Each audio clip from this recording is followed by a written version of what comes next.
This is the Gore N More podcast with your hosts TJ Bowser, Chad Chrisman, and Big Johnny D. We have such sights to tell you. As we ignite the sky, set oceans on fire.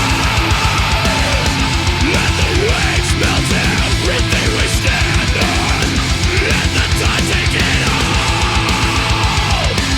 We have this coming all alone. What's up, everybody, and welcome to the Gore N More podcast. This is your host with the most, TJ Bowser, and joining me today is my good friend, Peter Anthony. What's going on? How was your week? My week this week's been pretty good. Last night I fell in the shower, cracked my head a little bit. Feel like I'm getting old. I really can't reach my feet too good anymore, so I got to prop them on the wall. I slipped and cracked my head, almost split it open, but a couple of ibuprofen and some ice, and I look a little lumpy on the head, but I'm good. How about you? Not that bad. I haven't fallen in the shower, but pretty good. Just trying to get some new shows on the network, getting some new sponsorships coming up. All that will be announced this week. Stay tuned for more of that. Yeah, you're doing. Is that true? I heard 56,000 listeners you had the last month. Yep, that is true. We are averaging 2,000 listeners per day, and it's pretty crazy. Amazing. Yeah, I mean, people strive their whole lives to hit that number that you just hit. Yeah, I'm just very humbled and grateful that my fans are that attentive and that many people want to listen to my opinion and what I have to offer. Yeah, that's great, man. I mean, you just started too. I mean, The sky's the limit, honestly. It really is. Before we get into our interview, play a quick message from our sponsors. The Gore N More podcast is brought to you in part by the iconic 80s slasher villain Jason Voorhees lives on in photography, brought to you by 13 Gallows Lane. It's the home of Friday the 13th Blood and Gore cosplay photography. You can find them on Facebook at Gallows Goes to Hell, Instagram and Twitter at 13 Gallows Lane, and on Patreon at Emily Helene. Warning, Patreon content is not safe for work. Hey there, groovy guys and gals. Do you like spooky shit and horror movies? Then come on down to Cabin 13. Check out their selection of horror-themed props, pins, busts, collectibles, and more. Be sure to check Cabin 13 out on Facebook and Instagram. Get your ass over to Cabin 13 and buy something now. And we are back. So, Peter, first question. How does one acquire the nickname The Mad Cuban? Great question. It's kind of, it's funny because it's kind of going out of circulation, because I used to have it on my Instagram, and I don't have it there anymore. So more and more people are going to know me as Peter Anthony and less as the Mad Cuban. I didn't think the Mad Cuban had a great ring for business, but who knows? It's two different parts, I guess. So the original one was when I played football when we were younger. So probably right before high school, me and my buddy Rich, we played on defense, and they called something called Speed D, where basically me and him came in and just went crazy and just started sacking people and going nuts. And he used to call me the Mad Cuban because of the way I played. So actually on my practice jersey, it was written Mad Cuban on the back. Nice. But as I got older, back in my, let's say, crazy days, I'm retired now. I had a short fuse, and I was always angry, and I was always fighting, and I was always, up to something like that. So that name, that moniker, stuck with me for a long time, until maybe the last 10 years. I mean, only my good friends or people that when I went back online even call me that anymore. So I guess I'm now the nice family guy Cuban. Perfect.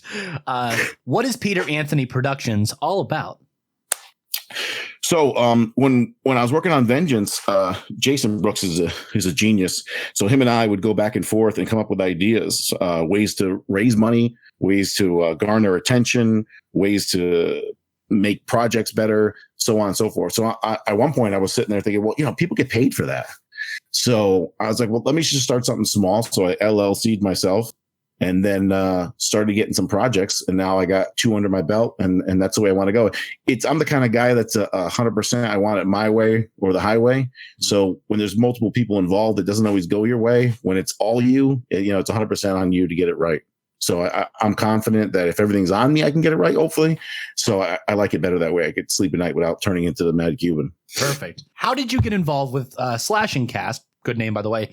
And what's the relationship that you have with them?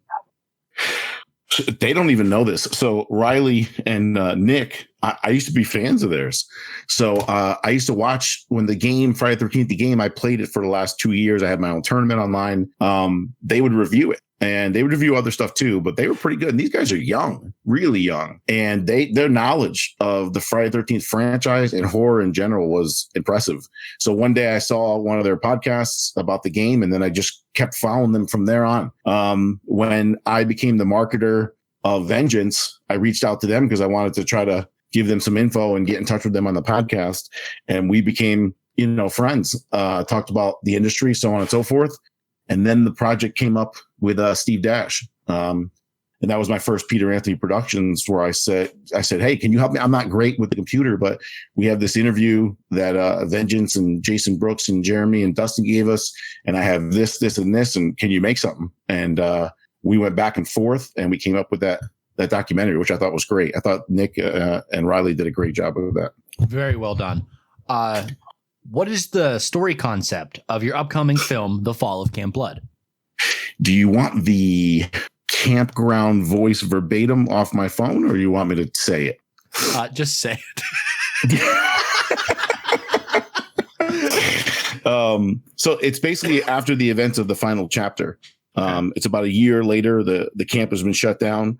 A bunch of teenagers must venture out there to empty out their parents' cabin before it's destroyed. And basically, it doesn't take long for people to remember why the camp was shut down in the first place. So it's basically around 1 year after the events of Part 4. Awesome. Which is, I don't know about you, but Part 4 is my favorite. A lot of people are 6. Mine is 4, then 6. How about you? 3. And then 4 followed quickly after. I just like that whole weekend saga, the trilogy, the 2, 3, 4. I like that. Yeah. So do I. 3 is so iconic. Me being a former kind of bodybuilder, that scene when he just shoots the arrow through her eye and he walks away with his traps humongous stuck to his neck. It's just menacing. It is very menacing. And that walk. He's walking like it's like he did chores for the day. Nothing big, Yes.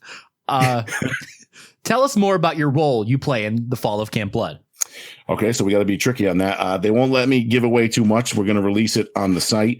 But let's just say I'm linked to a major character in the franchise. And my role is going to be pretty big. They're actually getting me to grow out my beard. Nice. So it's going to look more Riley-ish beard than Peter Anthony beard. So I'm actually going to get the white hairs to grow in. And I'm going to be linked to a major character in the franchise, which is cool. We just don't want to give it away right now. Awesome. You recently launched a Kickstarter for The Fall of Camp Blood. Can you talk about that? Yeah, Riley and Nick launched it, and then came to me with just asking for ideas what to do here and there. So we tweaked it a little bit, some machetes, some other perks, changed a couple of dollar amounts, but amazing. Within, I don't know what it was, 2 weeks, 10 days, they already hit their goal. So now, like I said, we're really pushing to get even 20 grand. Because at 20 grand, we can just do that much more. We can get that much more better equipment, that much more better sites. So on and so forth. We have a big announcement tomorrow to make on that. We just received our largest backer today, which is great. But once again, I don't want to steal the thunder from the page. So stay tuned tomorrow, and you're going to see the announcement of our largest backer, which is great. It really puts us over the edge. I heard their marketing guy's pretty good, so it doesn't surprise me. I guess it depends who you ask, right? Yeah. What can you tell us about the East Coast premiere of Vengeance?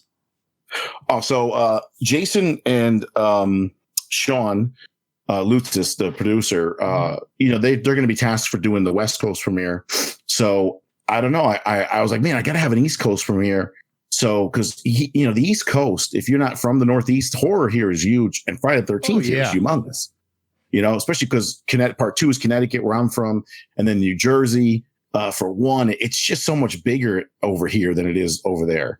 In my opinion. So I was like, we got to have one out here. So then I went and stayed at the camp. I don't know if you saw that. I stayed at the original Nobi Scobo camp. Yes. Yeah. And I was talking to people, and I'm like, why don't we just have it in this town? So I started negotiations with the Blairstown Museum, and we got it going pretty good. And then Jason finished off negotiations with the museum. And now we have CJ and Jason. I'll be there. A bunch of other cast members will be there. We're going to have the screening of the movie 2 different times. You'll be able to watch Vengeance with the actual CJ and Jason in the theater with you and other cast members. You'll get to meet and greet. You have the museum there. You get a signed poster. You get a signed picture. It's really like a whole event. And not only that, Ari Lyman's going to be there the day before and that same day of doing his own event. So it's almost like an amazing Friday the 13th weekend on Friday the 13th. It's perfect. There's no better time. Right. You going to be able to get out there? Me and Corey talked about going up there because we both had a big part in, getting this film out to people, me with my podcast content, and of course him being actually in the film. And I thought it's a no-brainer for us to go it up. But a month before that, we're doing Monster Mania, and a week before Monster Mania, we are doing our fundraiser with Vengeance for Shriners. And we don't know if we're going to have the funds to make it out there, because we just spent all this money to do the big trip and do the big con. And then I do the con a week later. And then on top of that, a month later after that, it all depends on if the funds and everything line up. And then Corey and I will both go out there together. Well, let the master pull his strings. Let me see what I can do on that end. We'll talk off air, but it'd be a sin not to have you guys there. Yeah. So let's see what we can do on that, especially for your show. Imagine going live there. That'd be great. Oh, that'd be incredible. I told you through our normal chats that I am upgrading to mobile podcasting stuff. So that would be the perfect chance to use that. Yeah, and I know the area well. I've been there probably 5 times, so I could show you the original cemetery. I can show you every part from part 1. Where she walked through the archways and everything. It's a great little, like, the whole town is within like 150 yards. We could do our first episode of a new series we're called Gore N Tour. It's when we go to different locations. That would be perfect. Perfect. Plus, CJ will be there. Jason will be there. Yeah. I mean, you can't go wrong there. That's right. So. Next question. What are your expectations for Vengeance? They'll probably kill me, but high. Mm-hmm. We had expectations in the beginning, but then as things got bigger and better, I mean, we just kept wishing and hoping for more and more, and it kept happening. I mean, I hope it revolutionizes the fan film. I mean, you're always going to have someone who initiates or starts some kind of genre or technique. And then you're going to have somebody along the line somewhere, like MMA back when it was Hoist Gracie, and then it got kicked up to another level. And I think with the star power we have, the investors that we have, the love and passion that we have, I truly think that this movie has gone to the next level for fan film. So I think it should be record setting as far as fan appreciation and love for it. That's what we're going for anyways. Awesome. What was it like to work alongside CJ Graham? I've met him multiple times at shows. I'm kind of a geek with the shows. I didn't shoot with him on set, but I've seen him out 100 times. And then I've spoke with him when we were doing negotiations for the East Coast premiere at Blairstown. And he's great. He's such a class guy, gentleman, always says the right thing, always knows what to say, and super generous. His wife, Ruby, just two of like the nicest, most genuine people ever. And he's huge. I don't know if you saw him next to me. I mean, I'm not tall, but I'm 5'11", 280, and he dwarfs me. Yeah, he really dwarfs me. I feel like a child, like I was asking for a lollipop.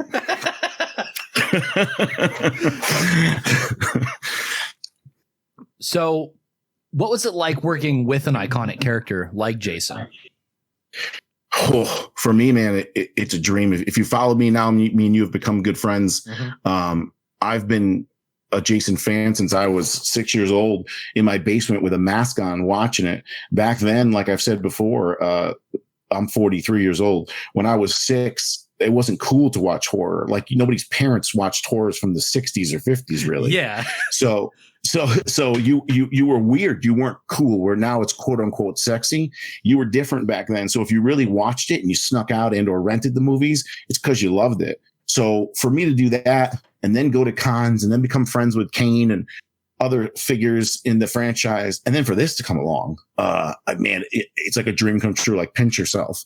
Oh my God, we signed CJ, we signed Steve Dash, we signed Harry Manfredini. It's like, what? It's almost we're waiting to like wake up one day. So for me, working alongside the character of Jason, being able to see Jason Brooks bring his version of Jason, which I love, because Jason, tell me what you think. I think he's kind of like a part 4 Ted White. He's kind of tall and lanky, right? Yeah. Okay. Yeah. Yeah, he's not like super jacked like part 3 was, at least in the shoulders, but he is great size and he's super tall, and I just like his his look like that. So it's just an honor to work along all these people. And then Tom McLaughlin involved too on the set when we're doing Elias. I mean, it seems like we're doing it right, and it's an honor to see our vision of Jason come true. Absolutely. Who are some of your favorite cast members to work with on and off set? Oh, so many. So we call them the Chain Gang. So the prisoner scene, I'm sure you saw pictures of. Yes. Yeah, Corey's on. There's so many people, but those guys, Corey and Lowen and Givison and Tommy Lee Driver and everybody, Mick Strawn. I mean, I was on set with Mick Strawn for a couple of days, and his energy and vision is amazing. I mean, Mick might not tell you, but Mick's the boss when you're on set. Oh, I've heard stories. Yeah. It's this person, shut up, get ready, do this, do that. He's always laughing and nice, but when it comes time for business, he's as serious as they come, which is great. It's what everyone needed. But just Jason and Jeremy and Dustin and Maddie and Sean Lutzis and Tammy and just everybody involved. I've actually become hopefully lifelong friends with a lot of these people, where we confide in each other about our families and about our lives and about our problems.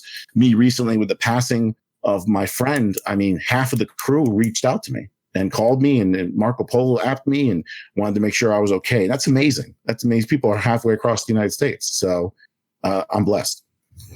That's awesome. We keep seeing and hearing the phrase more than a fan film. What have you seen or been a part of to attest to this? Well, you're familiar with where the phrase came from? Steve Dash said it. Correct. So we never wanted to say that. We never thought about it until he said it, but we never wanted to say anything like that, because then it's like a self-promotion. But once he said it, it was good and bad. It was good because we're like, wow, we do feel it's more fan film, and then bad, not bad in a sense, but pressure filled. We're like, we have to make it more than a fan film. Yeah. Yeah. So, like I said before, I kind of repeating myself, but, CJ, Steve, Tom McLaughlin, we're using Arri Alexa cameras. We have a special underwater adaptations, think underwater shots. We have a lighting rig that we went to LA to get. CJ's acting, Steve's acting, the other actors have just A+ home run, the directing of Jason, Jeremy, and the story. That's the part we've kept really quiet from everybody, is the story is going to just blow everybody away. So all those ingredients together is why I think it's more than a fan film. Awesome. Final question. What are your feelings on the current state of the Friday the 13th fandom? Trying to get me in trouble? This is my show. You say whatever you want. As far as the fans, let's tackle that first. Love it. If the studios don't want to give us films, then F them. I don't care. I don't care how small it is. If you want to go in your backyard and shoot a movie, I don't know if you saw that Jason versus Michael little movie that came out not too long ago. Yes. Amazing. Yeah. That was a long fight scene. Nobody even heard of that. And it just popped out of nowhere. I believe it's from Australia. Yeah, that sounds about right. Yeah, just amazing. So as far as the fans, I love it. Because if they were cranking out 3 movies in the last 10 years, no one would have cared, and there would have been no money behind any of these fan films. That's just the truth. So the fact that all these fans are coming together and trying to live out their dreams, I love it. For the most part, it's 99% positive. There's some people out there that are just a little bit for themselves. They don't like to see other people succeed. They want to make factions. They want to rival versus other people. We don't want to do that. We want to support everybody we can because we're fans. Nobody's making money here. Nobody's getting rich off this, So I want to work with people like you. I want to work with people that care about the franchise, that are willing to take risks, to do what's right. So as far as the fans, I don't think there's ever been a bigger bond of fans for Friday the 13th than there is right now, 2019, because all these conventions that come up more and more, and the fact that there's been no movies, we all kind of converse together about everything, what we want in the fan films, where when movies come out, it is what it is. They're reviewed and you move on. So as far as the fanhood, you look at the prices of the signatures, they're going through the roof. Mm-hmm. So I think it's stronger and better than it's ever been right now. Awesome. Thank you for coming on, Peter. This has been really fun. And you have another project, Volumes of Blood. Yes, with PJ Starks. Yep. Okay. You want to talk about that? Yeah. I know he's trying to get some other funding at this point, so not too much has happened. But if you go look at Volumes of Blood, their history, part 1 and 2, amazing. amazing success. These guys have been featured everywhere, from Fangoria to TV publication to TV shows to magazine publications, everywhere. So they've really hit a home run with the first two. They're trying to wrap it up with a trilogy. And I know he got the funding from online. He's trying to get some other side funding. So I'm looking forward to that too, to working with those guys. They're funny guys. They're always happy and busting stones. So hopefully that comes together soon. I think they're looking at the beginning of next year to be done and or start filming. Awesome. I'm looking forward to all that, plus all your projects that you have coming out soon. And be sure to everyone out there listening to go donate to the Fall of Camp Blood Kickstarter and check out Vengeance, premiering at the end of July, correct? Correct. Okay. Yeah, check that out on all your major platforms. And you can also find Peter Anthony on what's your social media? I don't have them saved like you do. Peter Anthony on Facebook, Peter Anthony on Instagram, IMDb, and that's about it. You don't do the Twitter? No, it's weird, man. I'm old. I don't do the Twitter. I gotta work with you on that. I gotta get with you and become better, or get somebody to run it for me. The hashtag kings. We gotta get this going. We do. I wasn't even old and out of the loop I am. I didn't even know how hashtags work. Oh, okay. And then I was talking with Jason, and we went over it. Now, I feel like I'm pretty well versed in the hashtags. Just you know what it is? I have 3 different accounts on Facebook. I have 3 different accounts on Instagram. I have Peter Anthony, Fall of Camp Blood, and I have Vengeance. I constantly check in all those. I work a full-time job. I now have a girlfriend and a baby. It's just like, man, I don't know if I could take on more. So maybe I'll get a fan to run it for me. There you go. Perfect. This is what Peter did today. Retweet from Facebook. Yeah, that'll work. That'll be easy. Yes. But thanks for coming on the Gore N More podcast, man. I'm sure our listeners are going to love this. And this has definitely been a good episode. Thanks for having me. It was an honor. I'll talk to you soon. Yep. Until next time, guys, be sure to check out the Do Back Discussion Podcast Network, featuring great podcasts such as the Gore N More Podcast, Hall of Heroes Podcast, Do Back Discussion Podcast, Rabbit Hole Podcast, Cracker Jack Podcast, Wicked Wednesday. I don't know if I missed any of them. God damn it, I'm getting too big. Also, go to dobackdiscussion.net for all your pop culture needs, and visit our TeePublic for your sweet Do Back Discussion swag. As always, that is your host with the most, TJ Bowser, signing off. He's a dead fuck, and he doesn't know how to talk to girls or how to make them moan. He's a dead fuck, he doesn't even have a clue, and if he ever got a girl, he wouldn't know what to do. But even BJ Betty likes to get her heart sweating with the other party boys and the bitches in the backseat. But Jimmy doesn't have it just because he took her to the dance and started shaking round to the music and the beat. Do the dead fuck, first you touch your hands and you gotta move your feet. Do the dead fuck, you turn yourself around and you gotta repeat, oh yeah.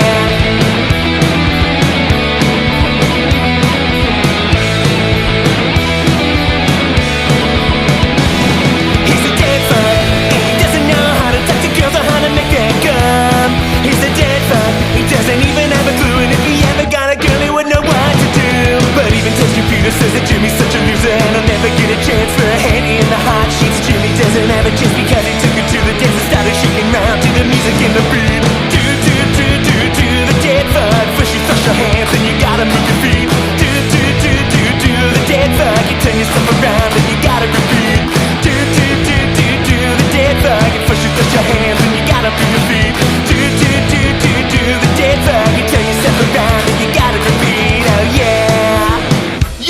Yo, you out there. Yeah, you, I mean you, out there in Radio Land. Hey, it's time, we're gonna show you a new dance. Yo, 3D, crank that shit up, man. We're gonna show them how it works. Yeah, here we go. Yo, Hollywood, don't forget that lead. Yeah, I got this. 1, 2, fuck you. Do the dead fuck.